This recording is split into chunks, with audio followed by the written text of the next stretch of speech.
Good evening, everyone, and welcome to Not Your Boyfriend's Radio Hour. I'm your host, Amelia Coughlin, and I have Laurie Berzack in studio, Carolinas Matchmaker. Laurie, thanks for joining me. Thanks for having me. I'm excited because I first thought that I wanted to have a matchmaker on the show just because Valentine's Day was coming, and I figured why not have, a love and a relationship expert and someone who brings people together on the show. So anyone who's out there listening, please feel free to ask questions on the Mixler app, and I can talk to Laurie about them, and hopefully we will all leave tonight just a little bit more informed about how to, maybe better our relationships or to be open to relationships or get in one maybe. Perfect. But, Laurie, I wanted to talk to you just from the beginning. How did you become a matchmaker? I'm just so fascinated by that. Yeah, absolutely. So I saw a need. I saw people in my community that were getting divorced, that were single, that were looking for the love of their lives, and they were having problems doing that. They had tapped out their social circles. Their friends weren't setting them up anymore. Back then, 11 years ago, online dating wasn't such a big thing, but it had just started, really, getting on the rise. And one day, I met a woman who was just adorable, and she was single, and she just had such great energy. And then, like a day later, I met this guy who owned a restaurant, and I thought he was a terrific guy, and I just matched them up. So how did you meet them? It was just random. Really? I talk to people all the time. Okay. One woman I met at like a film opening, and then I was at the guy's restaurant eating, okay, like a pastrami sandwich or something. So you're like, are you single? Yeah, that's what I do. Asking for a friend. Yeah, I just get into conversations with people. That's what I do. Yeah. And then I just asked them both if they wouldn't mind me matching them up. It was a very blind date, even for me. And they ended up falling in love. Wow. And I'll never forget when I ran into him and I said, "How's it going?" And he just gave me the biggest hug, and he had such a smile on his face. And I thought, this is it. I found my calling. Well, it's crazy that you're just like, oh, people need this. And then you just took a crack at it and boom. Yeah. So what made you think for those two specifically that they would be a good pair? They both just seemed really open and really good energy, really positive people, very smart. Interested. I knew she was interested in the arts. I knew he was involved with like a film festival. And I just got a vibe. It was intuition. Wow. That's really cool. So then right after that, were you like, okay, I'm going to keep doing this? Or what was the natural steps into making a business out of it? Well, I had a baby at the time. Okay. And I knew it was going to be a lot of work. So I germinated on it for about a year. And I kept saying, no, Laurie, don't do it. Don't do it. People were trying to talk me out of it. But then I just decided, you know what, why not? Let's just go for the plunge. I've always had a very entrepreneurial spirit about me, and I always knew that there was something I was meant to do in life that was important. I think the fact that you sat on it for a year or two and it wouldn't go away, I think is huge, because that's like, it's something that's nagging at you. You're like, I got to do this. At least try, right? Because you always say, what if? Yes. I know they say matchmakers are like a lot of times like generational. Is your mom or? Yeah, actually, my mom did work at like a dating service. It wasn't like a matchmaking service. It was a dating service for a year or so. And she's matched people up, and my sisters, and we all try to, I do it. My sisters have tried to do it as well. So it is. I think it is passed down. That's so crazy to me. Like a trait to have, to be able to just like pick up on people's energies and match them up. That's cool. Thank you germinated on it for a year, and then you decided to open the business. Yes. So how do you get that going? Well, what I did at the time was I called everyone I knew, and I said, do you know anyone that's single? And then I called that single person up and said, hey, I'm starting up a matchmaking company. Will you meet with me? And I mean, literally, that is how I started it. I didn't even know any single people at the time. So when you sit down, at that point, when you sat down with the single person, did you have like a notepad and a list of questions? Yes. Okay. So what do you ask them? I ask them things like, what are your hobbies and what are your interests and how do you spend your weekends? And these are the same things I ask them now. Tell me about your faith, which is really important. Tell me about your family of origin. If you've got kids, divorce, past relationships. Okay. What you're looking for in a partner. Lately, I've been asking a really important question, which I want to tell all of your listeners too. And I say, how do you want to feel in a relationship? Okay. Instead of your criterion list of 3 single type pages, How do you want to feel? Because when you meet someone, that's the one that you're supposed to be with, you will feel it. So I want you to recognize it. How do people say they want to feel in a relationship? Like, does it all vary? It usually comes down to the same points, which is they want to feel safe. They want to feel secure. They want to feel trusted. They want to feel loved. They want to feel open. They want to feel comfortable. They want to feel excited. They want to be attracted. That's a lot of things to feel. Yeah, it is. But that's how love is. Yeah, that's true. It's a lot. Do you deal with a lot of, like, I know there's like the love languages, there's that book, and so is that kind of, do you touch on that when you talk to people as far as like, do you match them with, because I just know that certain people need affirmations. Yeah. And then other people need gifts, isn't that? Yeah. And some people, it's the 5 love language. It's a fantastic book. And there's one that's suited to couples as well and for families and whatnot. So yeah, sometimes people want to spend quality time, for example. That's what their love language is. Sometimes it's physical touch. There's a lot of different qualities about the 5 love languages. And I do keep it in mind. When I'm making matches, but that's not really like the basis of how I'm making the matches, to be honest with you. Is that something that can be learned? Like if you're in a relationship with someone and for some reason they're not speaking your love language, you can tell them that and that can be worked on? Yes. Okay. Absolutely.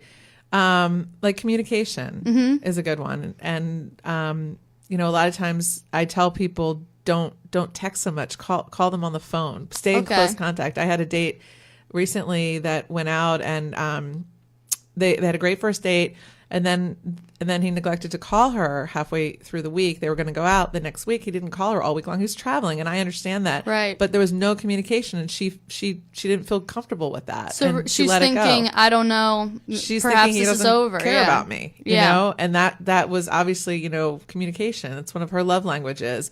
And I coached him along that, and he acknowledged that he's such a great guy, and he acknowledged that he hadn't done that, and you better believe that's never going to happen again. Right. Yeah. So there's like a small window kind of too after a date, it sounds like. Yes, there is, and you have to be so careful between date number 1 and date number 2, and I do that with my clients. I coach them through how to reach out, how much communication.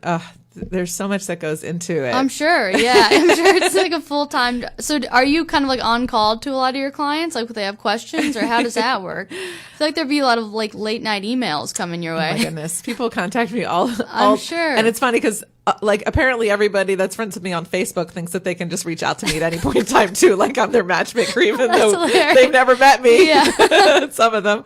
So that's always hilarious, but it's so great. That's what I love about Facebook and social media is it's so easy to reach out. It's so days. easy to reach out, and people feel like they know me because they're following me, and I speak to people, and it resonates for them. I wanted to ask you, so you meet with the single person, kind of a questionnaire, and then what's the next step in the process? The first thing is they go to my website, which is carolinasmatchmaker.com. They fill out the application, which is free. It's free to fill it out. So it's 3 pages of questions that are extensive, everything from your family to what you like to do in your spare time, to faith, to what you're looking for in a person, to race, everything. And then the 4th page is photos. Okay. So I get that in my inbox, and I check them out, and we call them up. I have a team, and so my assistant usually calls them up and explains how it works. Do they want to come? Do they just want to remain in the database and be invited to my parties, like my LAN Throw Dating, which we'll talk about, I'm sure, in a minute, or get my newsletters? That's like the base level. Okay, it's free. Next level, consultation. They come in for a 1-hour consultation. There's a fee for that.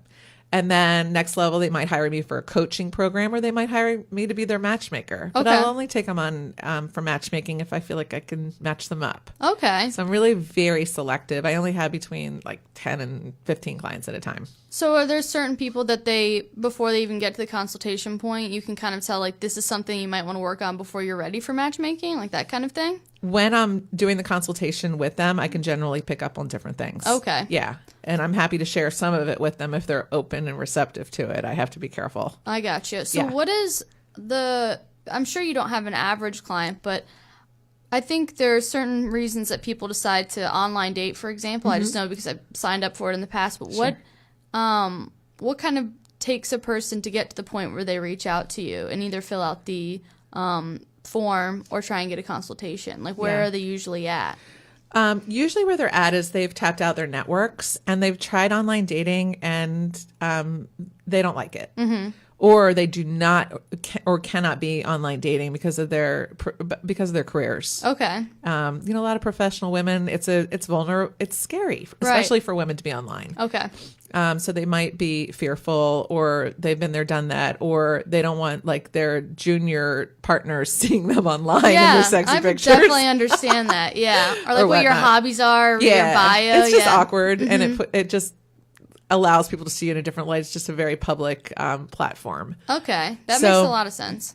Yeah. So generally, the people that hire me are executives. They're looking. I always say I'm a consultant, a coach, and a recruiter. Okay. So people that are entrepreneurs and people that are used to hiring people to do things for them, they like totally get what I do because I screen people out for them. Mm-hmm. Like I could file 15 people in for one of my clients and introduce them to one of them because I know exactly what my client is looking for. Okay. Because we have a close relationship. So when you have a client and you set them up, or do you set up the date, or do you tell them this is their phone number, or is there an email that goes on? We set the whole thing up for our clients. I have a date coordinator. Her name's Joanna. Mm-hmm. And she contacts both parties, asks them what dates of the week that they're available, and the man always pays. I mean, we just set it up that way. Okay. I did want to ask you about that, too. I'm happy to talk to you about that. The man always pays. It makes it so much easier in the long run. Whether he's a client or not. So we ask him where does he want to take her for dinner and whatever's comfortable. So always dinner is the first date. Sometimes we do activity dates, but generally we like it we want people to be able to talk. Right. And we've tried also, I mean, I have a couple who went on, I love this story. They met for frozen yogurt and bowling. Okay. Bowling is a great Then date. they ended up going out to dinner and they kissed and now they're married with a baby. Oh my God. That's awesome. It was like an 8-hour date. It was amazing. And I was so excited. So do you kind of believe in maybe not necessarily love at first sight, but like knowing if you're compatible with someone within the first date? Or do you advise someone to be like, if you're on the fence, give it another date? Or does it vary? It varies, but Okay. I will tell you that generally speaking, if I hear the same thing from both parties after the first date, I know it's going to last. So they'll say like, I had a great time, can't wait to see them again? They'll say that, but here's the magic formula. Okay. Is they'll say, I was attracted to them and I felt really comfortable. Oh, okay. Like I felt like I was at home. Oh, nice. That's the magic formula. If I hear it from both parties, I'm like, yep, we got one here. We got a live wire here. So that whole feeling of when people say, oh, I feel like I've known you forever, that's kind That's of, okay, cool. Yeah. Plus the like butterflies. Yeah. So fun. So then after the first date, are you still involved with the matchmaking or do they handle it? I step away, but Okay. I do talk to both parties after the first date. And I find out how it went. And if there's coaching that needs to happen, listen, if they have a great time and they're going out again, I don't want to get involved with coaching at that point because that can make somebody feel uncomfortable or like they're less than. So I'll step away. But sometimes if people are on the fence, sometimes I will step in with a little something. Okay. Give a little bit of advice, a little bit of coaching. It's tough. It's really hard. The hardest part is when a woman or a man says to me, listen, I'll go out with them again, but I'm not like really sure about the chemistry. It doesn't work when I go back to the other person and say, hey, they weren't really sure about the chemistry because then it's like dead in the water. Right. Like your brain is like, and I'm over this. Yeah. Right. Yeah. But I also don't want to do that, but I also don't want to build it up too much. Right. Because I don't want them to get overly excited and then come back to me like, what happened? I Yeah. thought it went well. So I just always That's say a fine line. It is a fine line. Wow. And I walk it a lot. Yeah. And people just have to know going into it, you don't know what's going to happen. But hopefully it'll work out. Might as well give it a shot. You know, you're just meeting a new human being. And the one thing about me and my team is we're very straight up when we describe people. We're straight up about body types. We're straight up about personality. If somebody's a little anxious, if somebody's a little shy, we'll throw it all out there. Okay. And people really appreciate that. And that's something I often hear is you describe them to a T. Does it happen a lot where people say that they're okay with something up front and then when they actually date the person, they're like, I thought I was okay with that, but I'm not? Yes. Okay. That happens all the time. Yeah. That's fine. Yeah. Because I I could imagine where you would just be eager to go on the date, and you hear what the person is being described as, but you're going, that'll be okay. And Yes. then you see it in person, you're like, I don't think this works for me. Right. Or they think about it. Like sometimes they'll say, you know what, I'm fine with kids. And then they'll go out with somebody that has kids and they'll say, you know what, I've thought about it some more and I'm not comfortable with it. Or like a different race or a different religion or something along those lines. I was curious about that too. Do you think that religion and faith have a lot to do with compatibility when it comes to dating from what you've seen? I base all of my matches on faith. Wow. I mean, that's like one of the foundational elements. And it's not that everybody is so religious that's coming to me, but I want to know where they are in the religious spectrum. And I want to make sure to introduce them to somebody who's comfortable with that wherever they are and vice versa. Okay. You don't have to be exactly in the same place, but you need to be respectful of where the other person is. And it's interesting because in other markets, larger markets like New York and DC, it's a problem for those matchmakers when somebody who's very faithful in one area or another goes to them and says, I want to find somebody that's just like me. They have a hard time in those cities. Down here, it's easy. Right. I have a hard time when somebody comes to me and says they're atheist. Right. That's a tough one for me. Okay. Finding matches for. I mean, I do it, but it's challenging. I have more people that come to me that do believe in God or higher power or whatnot. So generally people who do have faith, they're not they are not necessarily open to dating an atheist. Do you see that a lot? I do see that a lot. Okay, that's what you're saying. Yeah, it's kind of a deal breaker for a lot of people. So okay. I start with faith a lot of times when I'm interviewing people. Even like on the phone, if I'm looking for one of my clients and my client is sort of middle of the road, Presbyterian or whatever, when I'm talking to a potential match for them, I run it by them to say, would this be okay for you? Right. Because otherwise it could be, again, dead in the water as soon as they walk in the door. I think part of it too is knowing, you could say like, I'm okay with someone being an atheist, but then you find out that it's part of their identity and they bring it up a lot or it sort of runs their life a little bit. And then, that sort of changes things. So I could see how you would go and meet someone and then kind of be like, wait. Yeah, it's so fascinating to me, matching on religion. In fact, I started off my career in the Jewish community. Right. Matching there and all the different streams and levels and whatnot. So I kind of really cut my teeth there. And then now, working with other faiths, it's one of my favorite parts of the matchmaking. So what made you branch out? Because if you were doing sort of exclusively in the Jewish community matchmaking, what made you decide to open up Carolinas Matchmaker? Because we have a really small Jewish community here in Charlotte, and I had already expanded into Columbia and Charleston and Atlanta, and I realized that I would have had to open and go into a much larger market, Miami, DC, New York, Philly, and I don't want to be traveling that much. Right. That makes sense then. Yeah, I really wanted to make a name for myself in this community. I want to make a difference here in Charlotte, so I just decided to expand my market. Wow. Well, that's exciting. It's been amazing. I was going to say, what do you think? So when you meet someone and you're on the first date, how long until someone can bring up ex relationships or ask about that? Because I said you, like in your questionnaire, in your consultation, you bring up exes.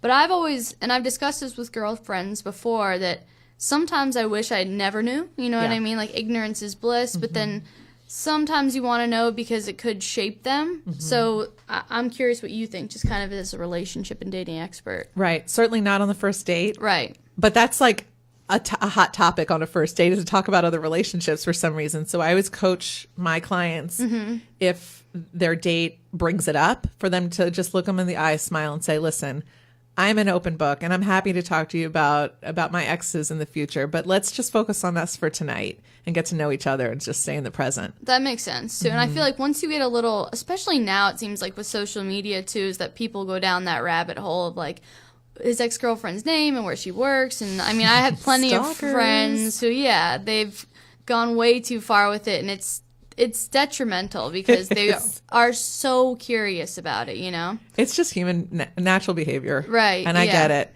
And that is one of the dilemmas of social media for sure. Yeah. I wanted to ask you about that too, that I just think that it seems to me, even because social media came out when I was like 19 or 20. Okay. And so even I think in the vast time, most of the time that I have been in the dating world, social media has only gotten like crazier and more in your face. You know what I mean?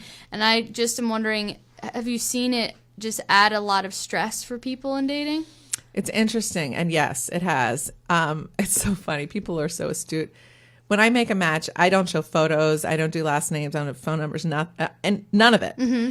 But I'll give a first name and I'll tell them like generally what they do. And like sometimes what'll happen is people will literally take that first name and plug it in their search engine on Facebook and they'll figure out who it is. Right. Especially if they're friends with me. Mm-hmm. And it's such a problem. And then, I've had it happen before where, it takes me so many hours to find a good prospect for one of my clients. And I thought I nailed it. I figured it out. And my client, she's in her 60s, figured out who I was introducing her to. His politics were different from her. It was like all over his Facebook page. Ooh. Very like rampant everywhere. And she was like, there's no way I can meet him. And I had to cancel the date. So it was so unfortunate. And that's happened time and time again. I'm sure lately, too, because just everyone is really, really vocal about their don't even politics. Don't even get me started with it. And it's funny because there's some matchmakers in some of those bigger cities who they post their opinions on the candidates.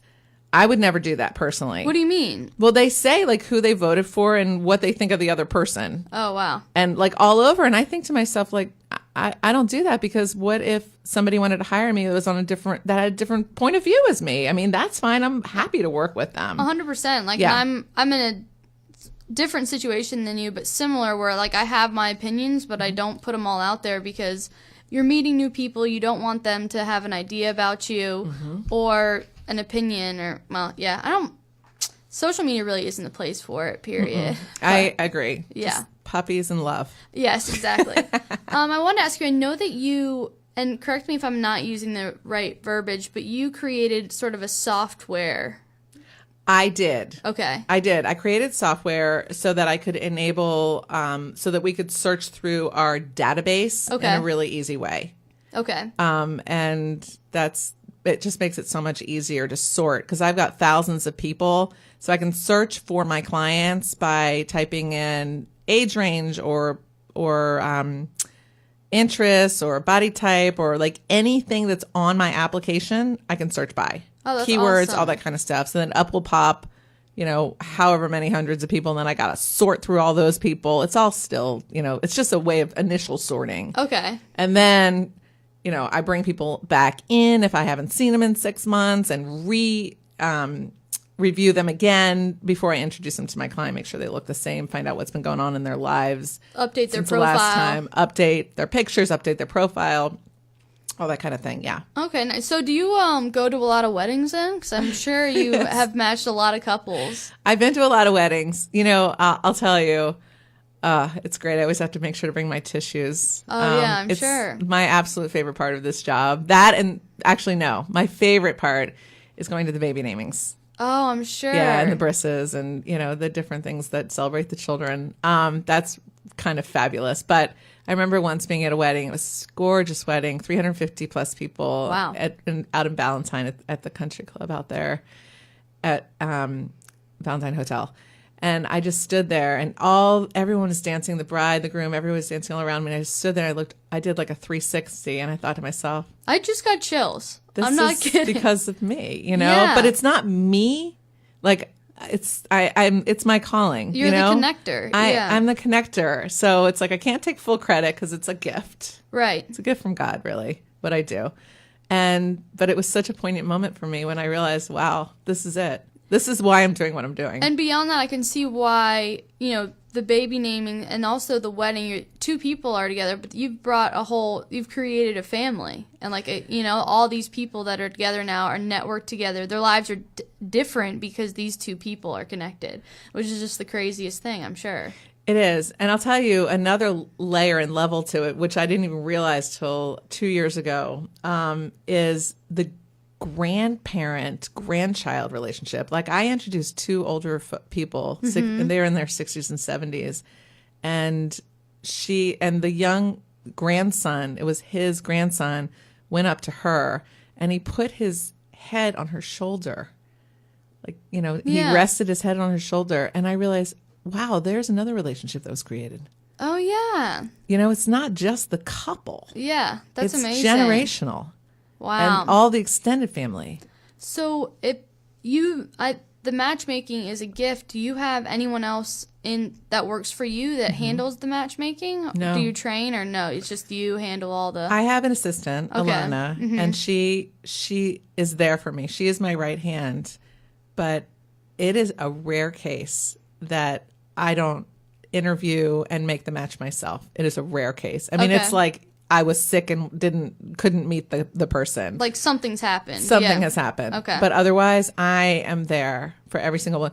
I may have her do the legwork, call up the client and say, hey, we met somebody today and let me tell you about them. Right. And I bring Alana in on a lot of my meetings as Right. a result, so that I can have her she's a storyteller by trade, and a teacher, and that's what she did in her past life before she came to me. Mm-hmm. So she's just so articulate, and she's able to really describe people well.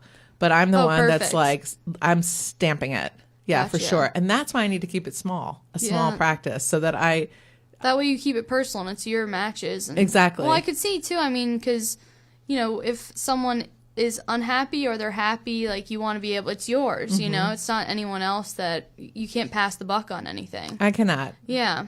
I was wondering. So you recently were nominated for top 5 Yeah. matchmaker in the world. Yeah. Which is crazy. But what's the matchmaking community like? It's amazing. There's a lot of people that are very collaborative, and we love to network with each other. I'm actually a co-founder for the Matchmakers Alliance. Okay. And we have, every year we all get together. We're going to be getting together in Utah in November, and we just get together, we brainstorm, and we share how we do our practice.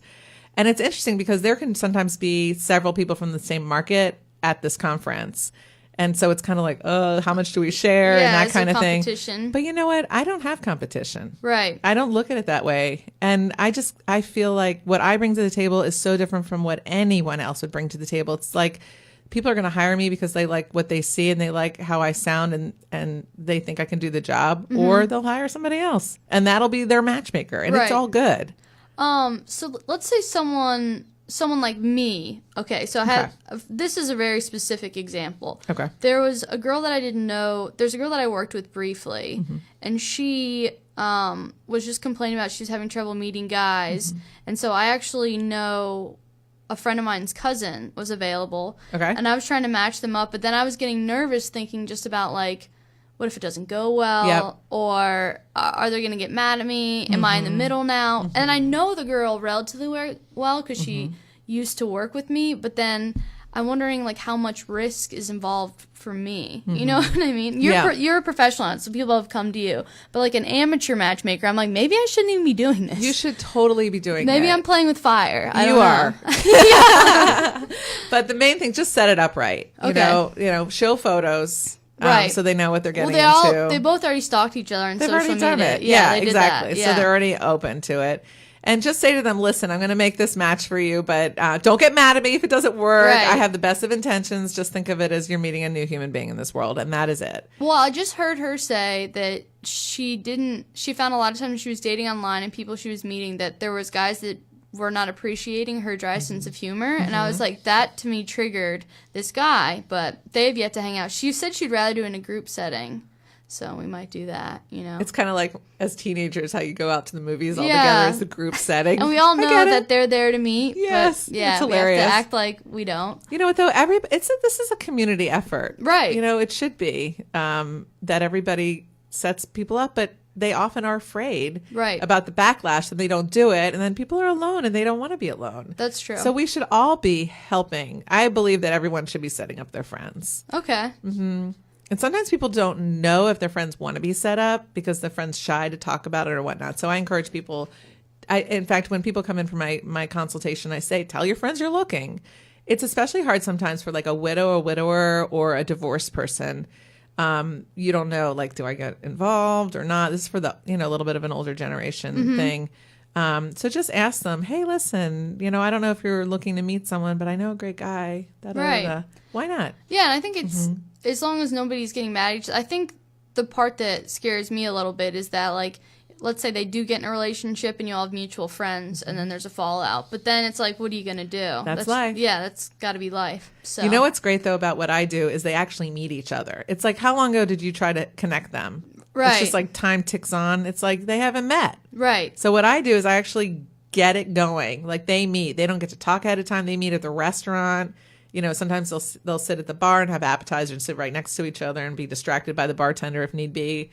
But other times they'll sit at a four top or, you know, and they sit sort of catty corner so they can still flirt and touch, you know, Right.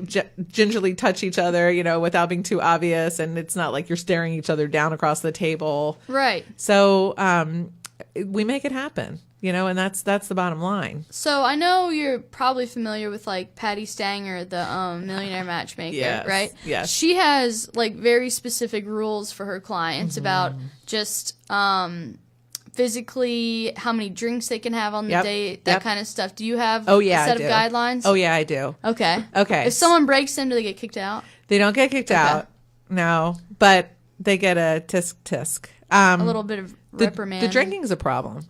Okay. I tell people 1 to 2 glasses of wine or one mixed drink. Okay. Like really stick to it. Because you know what happens is you lose your inhibitions. You say something stupid. Oh my God, that's happened to me. And then also you end up making out or something. And the next day one person comes to me and says, I don't know why she doesn't want to talk to me anymore. And I talk to her and she's like, yeah, I'm not into him physically. And I'm like, but you made out with him. She's like, yeah, I drank too much last night. I knew I wasn't into him, so I had another drink. Yeah. Exactly. So it's a problem for sure. And then, you know, I think Patty Stanger says like, no intimacy before like monogamy. Right. Okay. Which I'm all for. Okay. 100%. Cool. That makes sense to me. Do you like, as far as like matchmakers, I know Patty Stanger is like a visible one, but are there a lot of misconceptions about matchmaking that you find yourself sort of butting up against all the time? I think that there's a difference between a dating service and a boutique matchmaking company, which is what I run. A dating service could take, 3,000 people and just match each other up, and it's based on like age. Right. Or something like that. If you're breathing. And people get really upset and post bad things about them online and whatnot. So it's not as specific oriented, but you get what you pay for. So that's not to say that a dating service can't do a good job. Right. It's just, if you want something that's a little more very, very specific, you hire the boutique one. It's kind of like you go into Steinmart or you go into Neiman Marcus. I gotcha. That kind of idea. Yeah, you get what you paid for. Yeah. I wanted to ask you too, because I know that you do relationship coaching. Yes. Is that fair to say? And something that I think comes up all the time, not all the time, but more than it should, is that, if someone has been, disloyal or cheated or anything like that, do you believe that people can change? I do believe that people can change. So not once a cheat, always a cheat? I don't think so. Okay. All right. No, I think sometimes that people cheat when they're in a long-term relationship and they don't know how to have an honest conversation with their spouse. Okay. And time goes on, communication breaks down, and then someone starts paying more attention to that person, and then they end up cheating. Right. But if we're talking about just dating, right. Either one. Okay, either one. I believe that with good, honest conversation, that you could get back on track if you can figure out like what went wrong with the marriage, the root of the issue, and really work on it and build that trust. I know people that have done that, and they're in a successful relationship again. Yeah, so I guess it really just depends on the work and the people. Yeah, and if they really want the marriage. Now, in a relationship, like early days in a relationship, I don't know. I mean, just speaking for myself, I don't know if I found out that my boyfriend, now husband, if I thought that he cheated on me during the time period, like we're engaged or dating, if I would be able to stay with him or not. But right, I feel like every situation's different, and you just need to figure it out. You need to be very thoughtful, and you need to really listen to your gut. Okay. Speaking of your now husband, were you set up? I set myself up with him. Okay. I thought that might be what you were going to say. Yeah, I did. I was, it's funny because I met him raising money for a nonprofit when raising money for Israel, and when I was in college, when I was at Emory, and his grandmother had been very involved with raising money for that same organization, a sister organization in South Africa, which is where they're from. And so we met that way, and that's what I think is really neat is when you meet dedicated to a certain cause. Okay, yeah. And that's why it's really cool that I'm doing Philanthro Dating here in town, but we'll get to that in a minute. So I knew him for a year and a half before we started dating. He was younger than me. I was a junior. He was a freshman. Who's going to date a freshman when you're a junior at school, right? It's never going to happen. Yeah, he just seemed like some kid to you. Who is this guy? He's just a child. Yeah. And but the next year I thought, he's kind of cute. And then he's got a beard I kept now. thinking about him. And I realized he had such wonderful qualities. So it's very much like it was weird because it was like this head thing. Like it was very methodical in my head. This is a really good guy. I like his morals, ethics, and values. He raises money for this nonprofit. He's got his head screwed on straight. I like how he talks about his family. Mm-hmm. They're really wonderful people. That's huge too. Huge. And we have the same faith. There were a lot of pieces of the puzzle. And then all of a sudden, one day I just got this little lightning bolt in my head. I was like, he's the one. He's the one you've been waiting for. Like before you even went on a date or anything? Yeah. I just realized I just fell in love with him. That's awesome. And then I just, needed to get him to fall in love with me, and that wasn't too hard. And then the rest is history. So did you just go up to him like that day and be like, do you want to grab dinner later? I planted myself in his apartment. He had a computer. I'm like totally dating myself right now. He had a computer. So I was like, oh, can I use your computer? I need to write a paper. And then it was, oh, well, I'm here, so let's make dinner. And then it was this, and then it was that. Next thing he knows, it's like... It only took 2 weeks. It wasn't too difficult. Yeah, okay. That's cool. Yeah, he's such a wonderful man. I'm really lucky. I do want to ask you about the philanthropy dating, too. I want to talk about it. Because this sounds awesome to me. I am so excited. This is like a movement that I'm creating. The whole thing it's like got all the perfect elements. So I trademarked it. Mm-hmm. Philanthro Dating. It's a combination of a philanthropic event with a singles event. Mm-hmm. Although I will tell you there were people at I've had 2 events so far that were not single, but they wanted to be there because there were a lot of really amazing people in the room. Right. That were all dedicated to raising money. So I had one event. You can't turn people away from a charity. No, what are you going to do, right? It's like, glad to see you. Get out of here. You're not even single. I was so annoyed last time. Like, do you know someone you can bring to this? Right, exactly. Bring a single person. Yeah. So the first one I had in November, we raised $3,200 for cystic fibrosis. That's amazing. And I had close to 200, I had like 185 people. This last one, we raised $4,500 for Guys with Ties. That's so awesome. And there are 3 beneficiary nonprofit agencies that they give to this year. And there were 250. I didn't even get the final count about that. 250 at the event. Wow. And people had a great time. The event? It was at 204 North Kitchen and Cocktails. I love that place. The second one. They donated tons of food. The first one was at Ruth's Chris. Wow. Again, food. It was great. And the space. Mm-hmm. And they were awesome. We need to get into a bigger space. This one, it was like the common theme, the only complaint was it was too crowded. Oh, wow. I didn't know there were going to be so many people. It's like it's doubling, it's tripling, it's mushrooming. Wow. 204 North is a nice big space, too. Yeah, wow. Upstairs it was crammed. Wow. People could barely move. How did you even come up with this idea? Well, the funny thing is I was in nonprofit for years and years. Okay. From the time I was in college raising money for Israel. And then right from there, I went and worked for that agency. And then I worked into my mid-30s, from director of development for a nonprofit, for Child's Place here in town. I worked for them. Oh. And I worked for the Afro-American Cultural Center. And I worked for the American Cancer Society. I did a lot of nonprofit work as quite a bit. Sounds as like a fundraiser. Mm-hmm. That's what I did. Grant writing, all that kind of stuff. And then I got into the matchmaking. So this is like a marriage of my 2 worlds here. Yeah, it's really, you've become really like came 360, it sounds like. It's so fabulous. It makes me feel so good. And I don't take a penny of it, by the way. I mean, it goes directly to the nonprofit, the donations that are made. I think people, too, if maybe they have some reservations about going to a mixer or being set up or something like that, it's like, oh, I'm here for the charity. Exactly. And then I happen to bump into all these fantastic single people that are here as well. Right. The worst that comes to worst is you make a donation and you don't meet anybody. But it's funny. I was camping out in the bathroom because it was like, it was light. I could see and I could talk because it was so loud. So standing in the bathroom was hilarious. It was like my office, and people were just coming in, and I was talking to them, and they were saying, one woman in particular said, "I'm on a mancation right now." I'm like, "What are you talking about?" She's like, "You know what? I just got out of a relationship. I just came here to meet the girls. Like, I just want to like meet some cool professional women." And just like find some wing women and just find some new friendships. Wow. And it was so positive to me. Yeah, that's like a great way to go about it. It totally is. I mean, and it's kind of like the long road rather than like I'm going to meet the one guy here and that's going to be it. It's like if you like make your network bigger, you're open to people, you're making relationships, like, good things will like come your way, I think. Exactly. And that's what I tell my coaching clients too. I always say, go on meetup.com.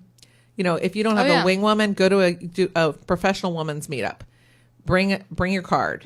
Get somebody's phone number. Go there with another meetup in mind and say to them, "Hey, listen, I saw there is an eats and greets meetup next week. Let's go. Are you interested? Yeah. Okay, great. Let me call you tomorrow and we'll make plan to meet up there."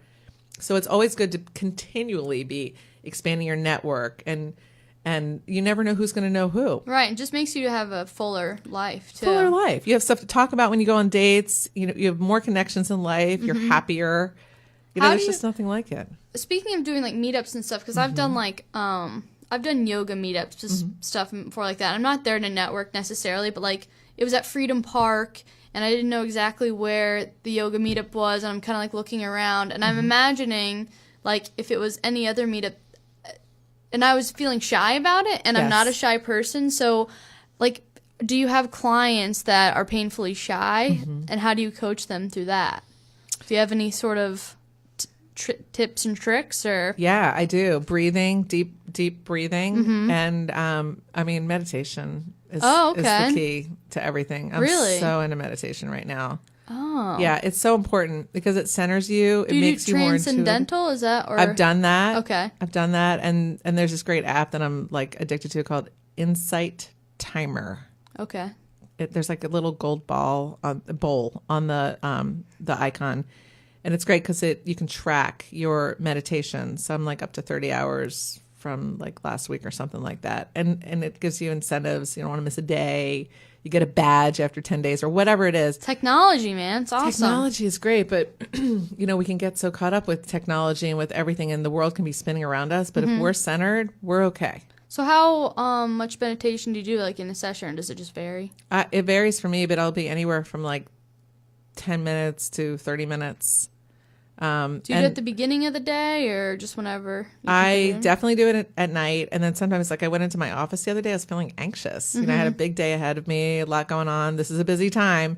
And I sat on my couch and I did a 10-minute affirmation, like a meditation where they talked you through it. And it was great. And that's what I told one of my clients a couple weeks ago who was feeling nervous about a date. I said, meditate and just get yourself centered. Right before you go on the date? Right before the date. And if you don't have time to do it, just like do like 5 really deep breaths. Okay. Deep breath, hold it for 5, let it out for 7. It's kind of like in what I'm doing, like I need to know a lot about everything. Like I practice energy work, the meditation comes into play, talking therapy. I have my master's in social work. Right. So, I didn't practice individual therapy and I didn't study it, but my concentration was community organization. Okay. And so I can see community from like a bird's eye view and really understand it. But I'll tell you something, sitting with people for the last 11 years, you're dealing with all kinds of different. I'm dealing with a lot of stuff. If somebody is socially challenged, I will send them to a therapist. I will recommend, I should say, that they see a therapist. Get through if they have extreme social anxiety, I don't take them on. Okay. I have taken them on in the past. I've returned money in the past. Wow. I've referred them to therapists. I want them to be successful. So someone can see a therapist, work on it, and come back to you. They can. Right. They absolutely can. Or sometimes they don't because they figure it out and they meet somebody on their own, and that's fine with me too. I just want to do good by people. Right. I think that's really honest and a nice way to do it too. It's like, I'm not going to be able to work miracles here. Yeah. Like I can do with what I can with what I have and the best you can. That actually brings me, so I'm going to play a game with Laurie. I'm going to play I'm going to play a song first. I'm going to play Taylor Swift Love Story, but when we come back, I'm going to play a game with her. I grabbed like 5 of the most like romantic scenes I could think of. Okay. From certain movies. I'm going to play the clips for you and see if you can guess them. And then if you're on the Mixler app, feel free to guess and join Laurie. We're just having some fun here. So, just the usual trivia on Not Your Boyfriend's Radio Hour. And right now we're playing Taylor Swift Love Story. All right, we are back on Not Your Boyfriend's Radio Hour on Charlotte Community Radio. I actually cut Taylor Swift off a little early just because I saw a question on the Mixler app that I didn't get to ask Laurie from Kate Morg, and it was, what do you think of Patti Stanger and sort of her methods? Well, first of all, I owe a lot of gratitude to Patti Stanger because when she launched her show Millionaire Matchmaker, it allowed people to understand what a matchmaker does. Right. It sort of lifted the wool off the eyes of everyone who really wasn't quite sure what it was. Yeah. Yeah, and it was in my second year of matchmaking. This was like 2007. Oh, perfect. That started. But I don't like her technique. I don't like her attitude or her technique. She's a little rough. She's rough around the edges for sure. And like my clients would never put up with me talking to them like that. It's just not kind. It's not. She's had several walk out. I have seen that happen before. Yeah. Yeah, and telling like curly haired women to straighten their hair. Like I'm not going to say that to anyone. I forgot about that. You know what I mean? Or commenting on somebody's weight or whatever. You know what? And I get mean when I watch the show too because she's so mean. And I'm like, Patty, I don't exactly love that dark to blonde ombre that she has going on.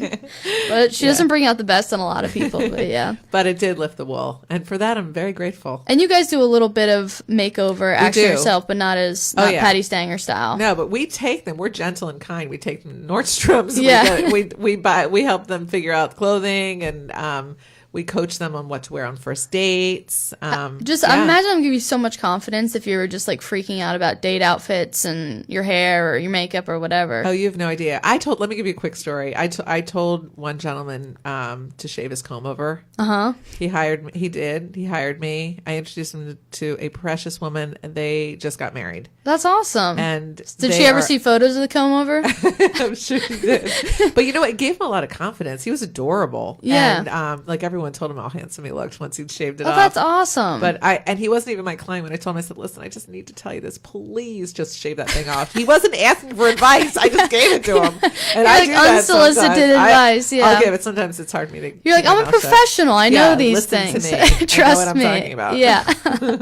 All right. I want to play this game with you quickly. So we're going to play a couple movie clips just to round out the show and have some fun here. So here is the first clip. You're just too good to be true. Can't take my eyes off of If anyone on the Mixler knows it, you're welcome to guess. Laurie looks a little stumped. I wanna hold you so much. Can you tell me what year? And I think Is it like an old? I think like 2000. you're just too good. I can give you a hint of who's singing if that will help. Okay. Heath Ledger? Eyes off of you. Oh. Was it like Batman or one of those? No. He was a really romantic Bane. No, that was from 10 Things I Hate About You. Oh. Okay. Yeah. That was. Let me see if any. Oh, yep. Kate Morg did guess that one. Okay. Good for you, Kate. Yeah, let's move on to. I've seen this movie probably more. I had a roommate that was absolutely obsessed with it, and one winter we watched it like at least once a week. Okay. So here's a clip from this one. All right. Why didn't you write me? Why? It wasn't over for me. I waited for you for 7 years. And now it's too late. I wrote you 365 letters. I wrote you every day for a year. Is this like the Notebook? Yeah. Yes! I nailed it. It wasn't over. That rain. That's the rain scene. Yes. Thank you. That's God, I was like, why is it so staticky? Yeah, I was like, It's I know rain. the sound quality. Okay. I was like, but I have to do that scene, and it's still not You know over. what? I want to see that movie again. It's so good. Okay. Yeah. All right. I remember she was dating someone and he came over and we like popped the movie and we had like an express version that we used to skip over certain parts and he like thought we were completely insane because we could like watch the Notebook in like 45 minutes. It's kind of crazy. Yeah. We need to do that again. It's been a while. Yeah. Okay, here is, so you're 1-1, so not bad. Okay. Here is clip number 3. Okay. If, however, your feelings have changed, I would have to tell you. You have bewitched me, body and soul, and I love you. I never wish to be parted from you from this day. It like sounded like Jude Law to me. Is it like Pride and Prejudice? It is. Oh, yes! Oh, my God. Wow. Wow, I'm so impressed. But it wasn't Jude Law. Was it Jude Law? No, I mean, was I don't that know the actor? actor's name. That was Okay. the guy who played Mr. Darcy in it. Oh, God. My mom would know that. You know She's a bit of an Anglophile. I went but- to an all-girls private school growing up, and we read Pride and Prejudice, and it was one of my favorites. It's the best. Yeah. That's such a good movie, too. Yeah. All right, so you're doing really good. Okay. 2 out of 3 ain't bad. Woo. All right, here's clip number 3. Okay. So what happened after? He climbed up the tower and rescued her. She rescued him right back. Pretty woman. Oh, I guess Laurie knew that one. She took on the role of Julia Roberts immediately. That was awesome. Okay, you're at 3 out of 4. Here is the final clip of the night. Okay. Where are we going? Just hold on.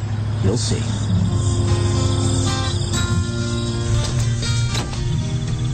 Come on. Let's go. What are we doing? Run! Okay. Stand there. All right. 1 foot there, Okay. and 1 foot here. Okay. There you You're acting like a crazy person. What's going on? go. Okay, right now, you're straddling the state line. Okay. You're in 2 places at once. Oh, gosh. Anything? It's like I can see the actress's face, and I cannot. I can give you a clue if you Okay, want. yeah. The actress is Mandy Moore, Okay. and she's super sick in it. She's sick? Like, Or- she has cancer in it. It's sort of Oh. a sad one. Yeah, I skipped that one. Okay. What is it? A Walk to Remember? Yeah. Yeah. Darn. Okay. She had really bad hair in that movie, too. But that was a good one. It's a sad one, though. But you did good. Thank you. 3 out of 5. All right. I want to thank you for coming in, Laurie. This was my pleasure. If anyone wants to check out what Laurie's up to, good places to follow you on social media if you wanted to give them out. Yeah. You can friend me on Laurie Berzack. You can follow me on Carolinas Matchmaker on Facebook. Instagram, that's private, at Carolinas Matchmaker. Okay. You can fill out a application on my website. It's free to do that. That'd be awesome, yeah. carolinasmatchmaker.com, and Twitter at Carolinas Match. Wow. Let's see, what Is else that am I everything? on? Yeah, I'm trying to keep up with it all. Yeah, it is a lot. I Yeah, get that. yeah. Well, thank you so much for coming in. It was awesome. Thank you. And hopefully, I think that we gave out some good advice here today. Maybe people who are looking for a Valentine's Day or something going on around then, they've got like a week to fill out the form. There you so. go. I'll hook you up. Yeah, thank you so much for everyone who listened tonight to Not Your Boyfriend's Radio Hour on Charlotte Community Radio. Coming up at 9, Paul Pilata actually has his last show tonight before he moves to New York to pursue comedy. So that's exciting. His parents will be here. So everyone should stick around and listen at 9. But have a great evening. Thanks for listening. And I'm going to play Bryan Adams' Have You Ever Really Loved a Woman to close the show. Thanks everyone for listening. Good night.